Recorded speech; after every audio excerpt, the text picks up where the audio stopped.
If you guys have seen our latest video, you know the project at hand here at Wheels Through Time is the 1939 Harley Davidson Rustoration.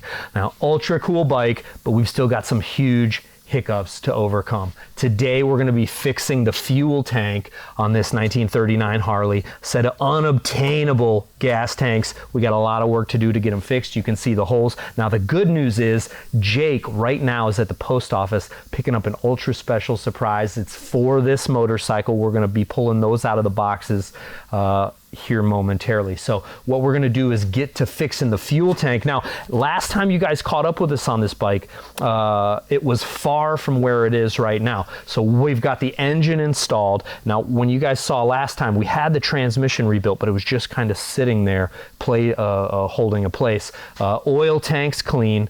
Now that the engine's installed, come on around over to the other side, guys. Now that the engine's installed, we've actually had a chance to hook the entire primary up.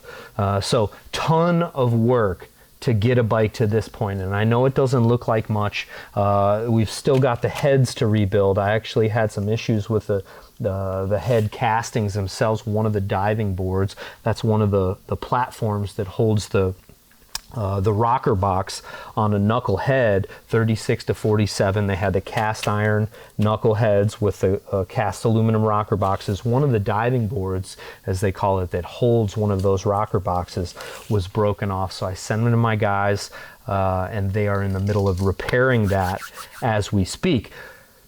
While they were repairing it, we were able to make some huge leaps forward with the motorcycle. So we got the 1939 lower end short block installed, special 4-fin cylinders, ultra rare short rib case. Now the primary packed full of ultra rare stuff. This has the 36-9 clutch, the narrow primary cover that's real shallow right here. This bike is so decked out with all sorts of cool stuff, and it's going to make for one excellent running motorcycle when we get it done.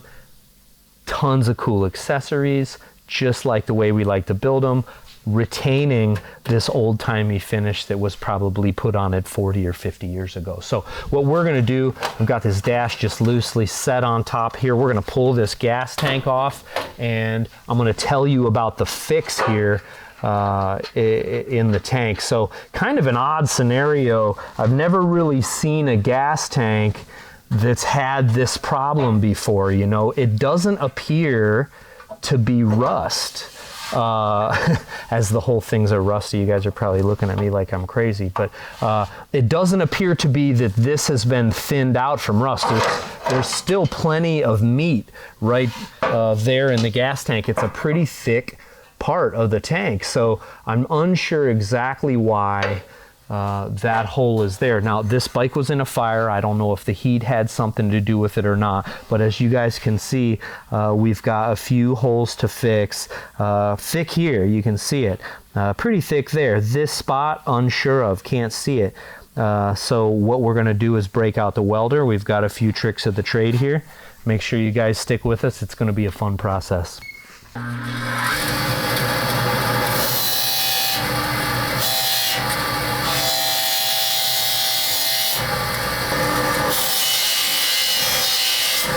We want to clean the smallest area possible, guys. Keep in mind, we're working on keeping this finish just as it is. So I want this bike to be rusty and crusty when it's finished. I don't want there to be a lot of signs of working on the bike. You know, our best goal with this motorcycle was to make it look like a 100% survivor. It really is. It was just taken apart when we got it. So as you guys can see, all the nuts and bolts, every bit here is original hardware to this motorcycle. One of the really cool things, I had these inside the museum.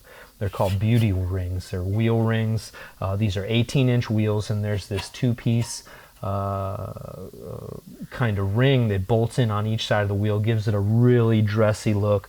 Period aftermarket stuff. These things match the patina perfectly. We got the one set up on the rear just the same. So neat stuff. We're gonna go ahead and break out the welder. I was initially, Steve, gonna just try and lay in a bead there, but I'm a little bit nervous about it. So what I think we're gonna do is try and work out some sort of special tool. So making the tool, guys, I've actually got a piece of steel bent up. I saw this being a foreseeable problem. I'm looking for a piece of brass or a piece of bronze. No. There's a valve guide. Perfect. Okay. So what we're going to do, guys, is, come on over, Steve. We're going to kind of make a dolly to go on the inside here. So tough part about welding the sheet metal, okay, is the stuff is pretty thin. Even the thick part of the sheet metal, even where it's tough, it's thin metal. So what we're going to go ahead and do is make this tool here to act as a floor, if you will, for when we start welding. So we're using bronze. The filler rod won't stick to the bronze, so a lot of the times I will weld with silicon bronze, but I don't want to use that for this application because it will stick to the bronze valve guide here. So what we'll do is we'll capture this guide right here on the tool. As you guys can see, when this climbs in, we're going to be able to hold this. Where are we at? Yeah, there we go. You see? Okay, bingo. So we're going to be able to hold that bronze valve guide right here, and then we'll just be able to lay the weld in there. It should be a lot easier. Probably take a little bit of grinding, but we're going to make it happen. So stick with us. We're making the tool to use the tool to fix the tank.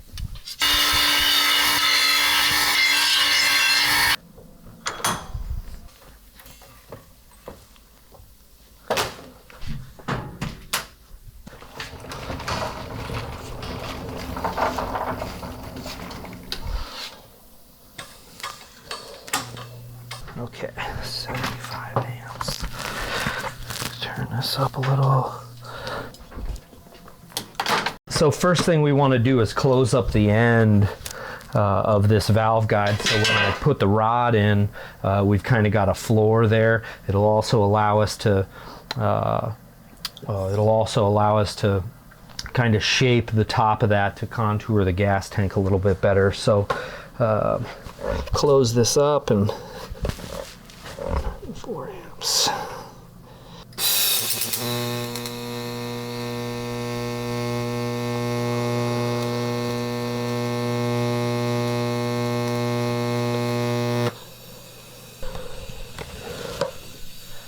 Okay, that's a start. Okay.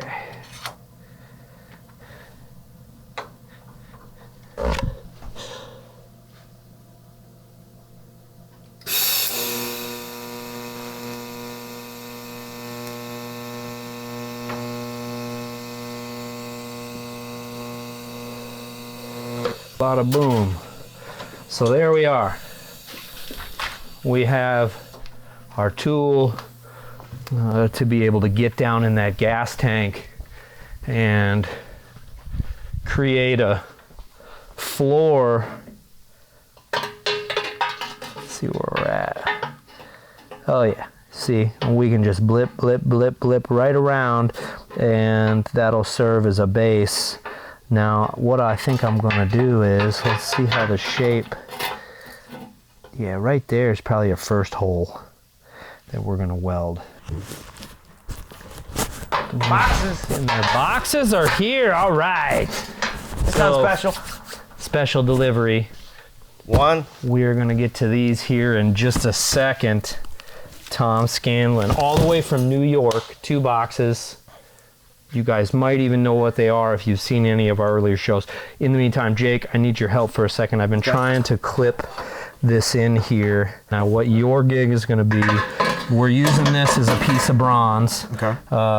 It's a valve guide and a piece of round stock that I made up a tool to be able to hold in here against the, see it down there in the first hole? Yeah, yeah. See it down here on the second hole? Mm-hmm. Okay, so what we're doing is we're using this to act as a floor. Okay, so you puddling up. Yeah, so I'm going to puddle up. On top of that, I'm going to use the ER70 rod instead of the silicon bronze rod, so the steel won't stick to that bronze. Okay.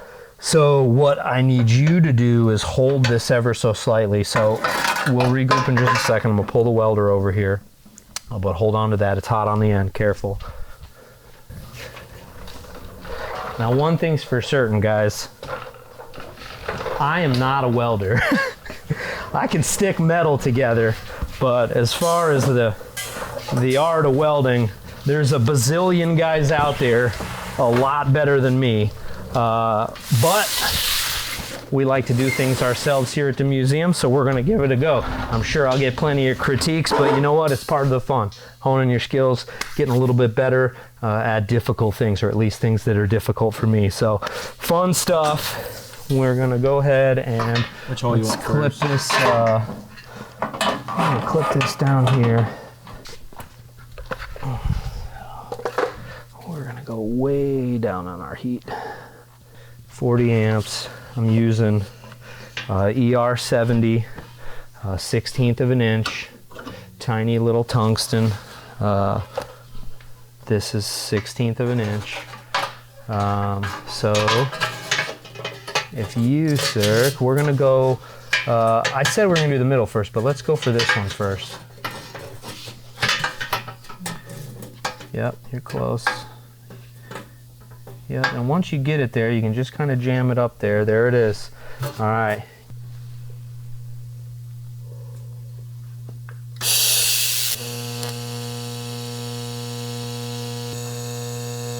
Beautiful.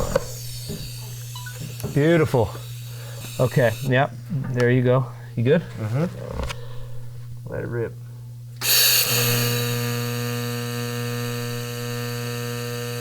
So I'm trying to work around the outside of the hole and at the same time build a little puddle on top of that brass where it won't stick, and then fuse it from there.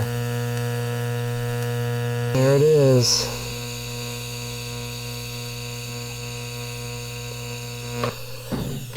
Beautiful.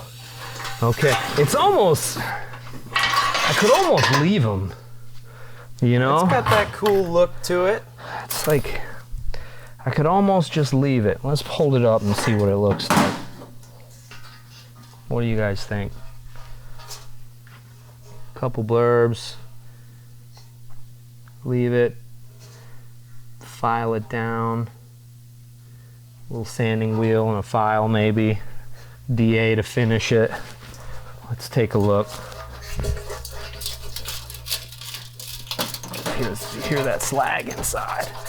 Okay, well, we are one step closer to putting gas in these tanks. Gotta clean it up. Gotta clean it up. As nice as the rest of the bike is, if there was any other flaws on the sheet metal, you guys, fenders straight as an arrow. Incredibly difficult to find them in this sort of shape, as solid as they are, tough as straight as fenders that I've dealt with in a long time.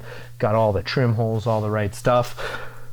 We're gonna go ahead and knock that down and see if we can dress it, and first thing it'll do is expose what it looks like down there. So hang with us.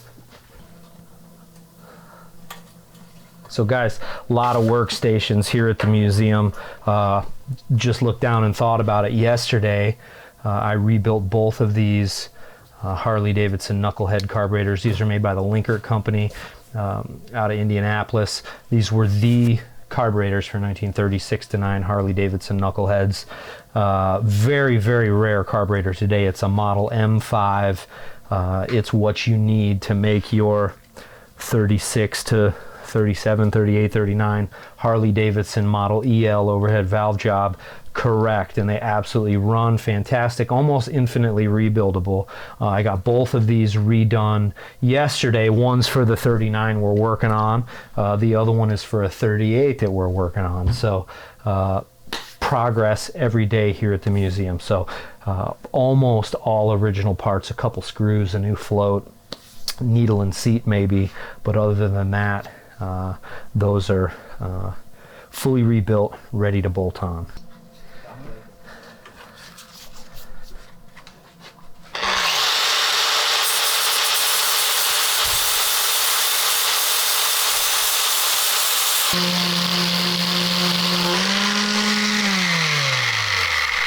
cool. See, what I was worried about was getting too far into it with that grinder. But that wasn't the case. Now, you can rub your hand along those and it's smooth as it ever was. There's going to be those little depressions around the weld, and that's just the nature of the beast. If we were painting these gas tanks fresh and shiny, a skim coat of putty and some sandpaper, those would disappear forever. But as we sit right now, there's no high spots and there's no holes, so I consider that a win. We're going to go ahead and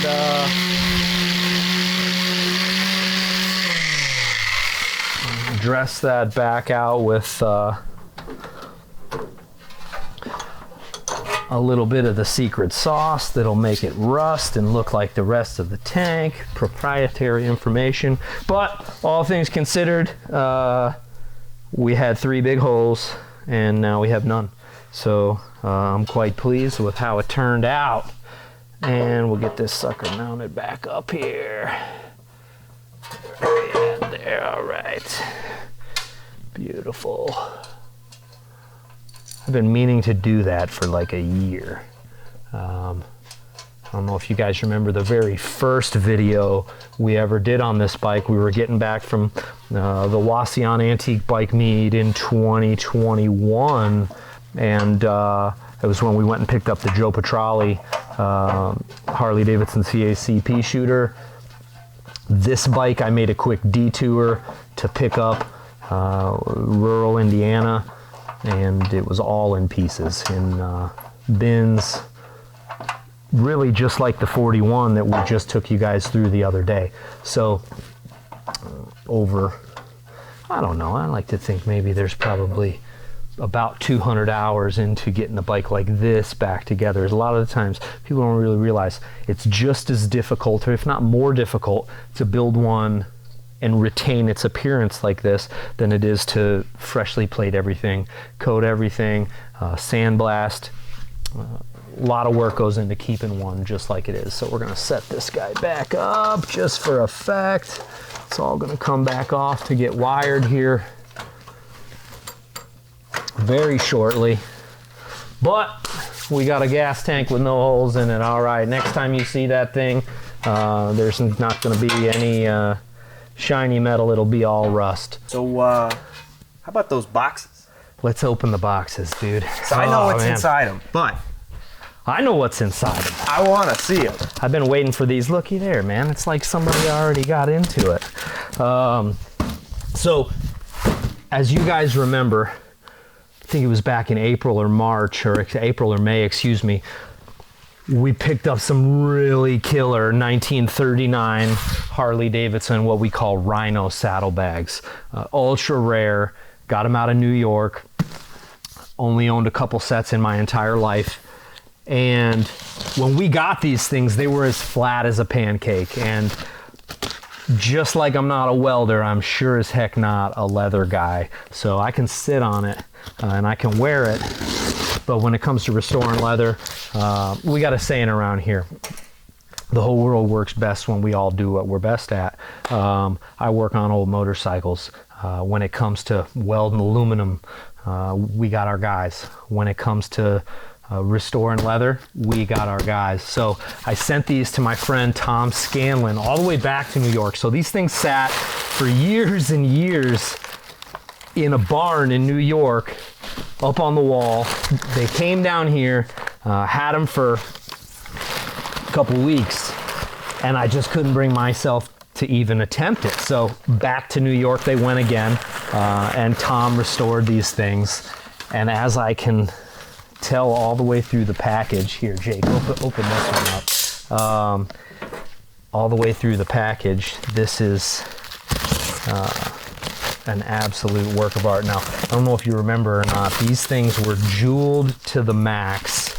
Absolutely studded out and conchoed out with all the cool stuff that you can put on a Harley saddlebags. I don't know that I've ever seen a set that was so dressed up. Oop, there's a letter in here too.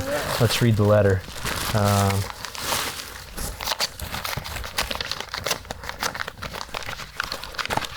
Amazing. Old conchos or old, that's probably some of the old stuff. Matt, thank you for the opportunity. Enjoyed doing this project. I hope I can do more for you. I enclosed a Ziploc bag which contains everything I was not able to use. Wow. Or was just too far gone to reuse or to repurpose. Also in the white box is the remainder of the old vintage rhinestones I sent. So this thing had, oh God, amazing. This thing had rhinestones coming out of the wazoo, man. And I knew that some of them were gonna break, some of them were gonna fall apart. And Tom used a set, or I sent him a whole bag of original. These are the ones I'm talking about here. Look at this. This is incredible. These had no shape to them, guys. When we got these, they were flat as a pancake. Oh my God, look at this. He told me that he submerged these things in his special soaking sauce for something like 3 months. 3 months these things sat submerged just to be able to get a little bit of life back to them. Now when we say rhino grain saddlebags, this is what we mean by that rhino grain. Looks like rhino skin. I don't know if it is or not. But oh, they look so good. Absolutely unbelievable. So looking at the bags, I can tell straight away what he did. And for those of you guys that may not get it, these bags are once in a lifetime finds, so they just don't get any rarer than this. And to have them with all this character, extra conchos, there would have been 3 initially. He's got these things set up with, they were all over. There's 1, 2, 3, 4, 5, 6, 7, 8, 9 conchos on each saddlebag, totally decked out. So as you can see, he used the original buckles and put on new straps. See, these are crucial here. Keep your bags open and closed. The original ones just are so incredibly brittle that you just can't use them. This is the strap that holds the bag to the frame. There should be another one over here. Yep. Oh my God, they're amazing. Unbelievable. Let's take a look at this one too, Jake. Ah, just as good. Look at all those freaking jewels, man. I'm telling you, like, just to see. And there's the bar and shield here. He's actually got these jewels laid out in the bar and shield. I don't know if you can see way back behind the concho. The guy put a concho smack dab in the middle of the jewels, or in the middle of the emblem. But the Harley bar and shield is back here, and he's kind of outlined that in those. Wow, unbelievable. So this one is a left side. Let's go ahead and mount it. Let's get the one on the right mounted. We'll mount the one on the right first. And it's a king of the road bike that these were on, no doubt, man. Look how decked out. Unbelievable, dude. So, and he told me too, he even found some of these little diamonds too, which I bet you the original ones he couldn't set back up, and he actually found some more that were new old stock and never used. Here they are on both sides. Tom, you are an artist, my friend. Absolutely unbelievable. They got the look, bro. They got the look. Okay, we're gonna go ahead and mount them.